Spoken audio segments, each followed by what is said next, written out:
Deep in a vast forest, where the rivers sang and the wind danced through the trees, there stood a majestic sandalwood tree. Unlike the other trees, it had a unique gift. Its wood carried an enchanting fragrance, a scent so divine that even the air around it felt sacred. Travelers would pause under its shade, inhaling its sweet aroma, and sages would meditate nearby, feeling a deep sense of peace. But not all admired the sandalwood tree. In the heart of the forest, where trees stood tall and proud, whispers of jealousy rustled through the leaves. The oak trees, with their thick trunks and mighty branches, grumbled among themselves. "Look at us. We are the strongest trees in the forest.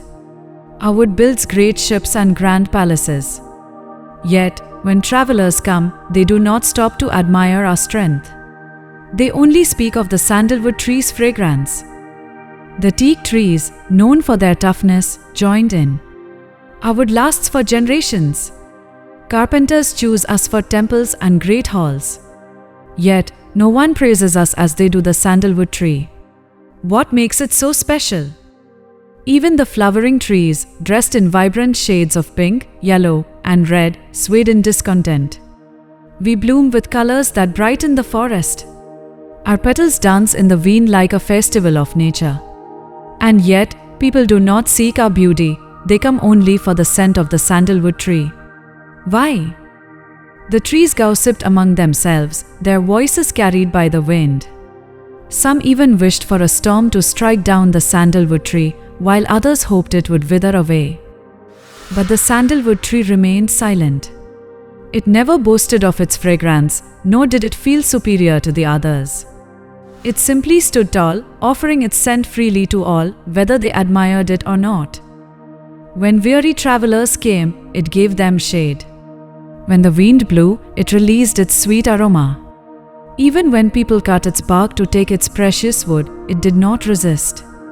It only gave, without pride, without complaint, and without expectation. For the sandalwood tree knew a simple truth: true greatness is not in seeking praise but in giving without hesitation. One summer, the forest grew dry. The rivers shrank, the leaves turned brittle, and the sun blazed overhead. Then, one fateful afternoon, a single spark from a hunter's fire set the forest ablaze. The flames roared, devouring everything in their path. Tall trees collapsed, their branches snapping like cries of pain. Birds flew away in panic, and animals ran for their lives.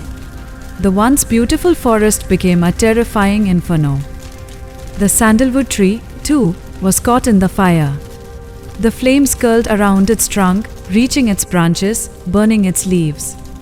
The other trees screamed in despair, releasing a harsh, bitter smoke as they burned.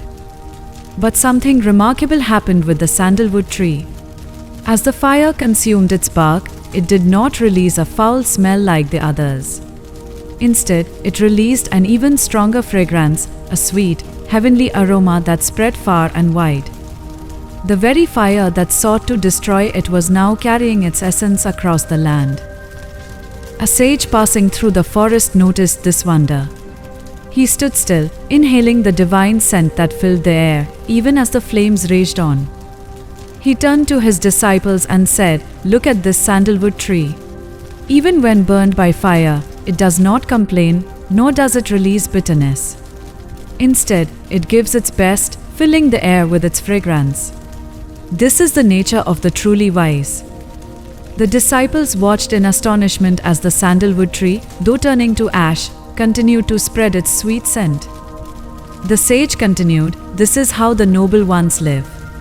No matter how much suffering they endure, they do not turn bitter.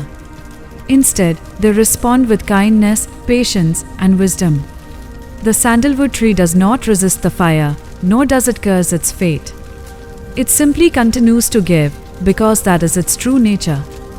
Hearing these words, the disciples understood.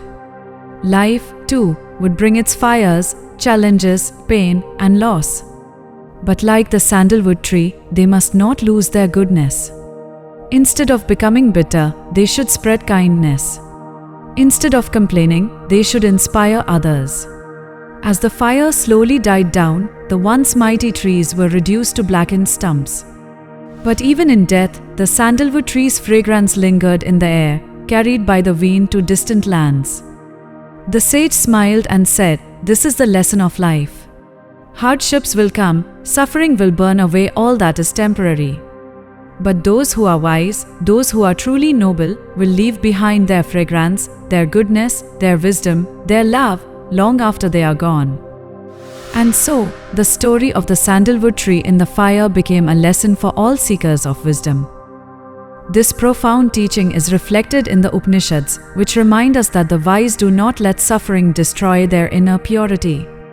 Just as the sandalwood tree spreads fragrance even in fire, the enlightened remain calm, patient, and giving, even in the face of adversity. One such teaching comes from the Chandogya Upanishad, where it is said, "He who is firmly established in the self, Atman, who knows the truth of existence, Brahman, remains unshaken by suffering, just as the sandalwood tree continues to spread fragrance even when burned." Life will test us with hardships, just as fire tested the sandalwood tree. But we must choose how we respond. We can become bitter and complain, or we can rise above, spread kindness, and let our true nature shine. No matter what life throws at you, be like the sandalwood tree, let your fragrance fill the world. If you found this story inspiring, don't forget to like, share, and subscribe for more powerful wisdom from the Upanishads. Your support helps keep these timeless teachings alive and accessible to everyone.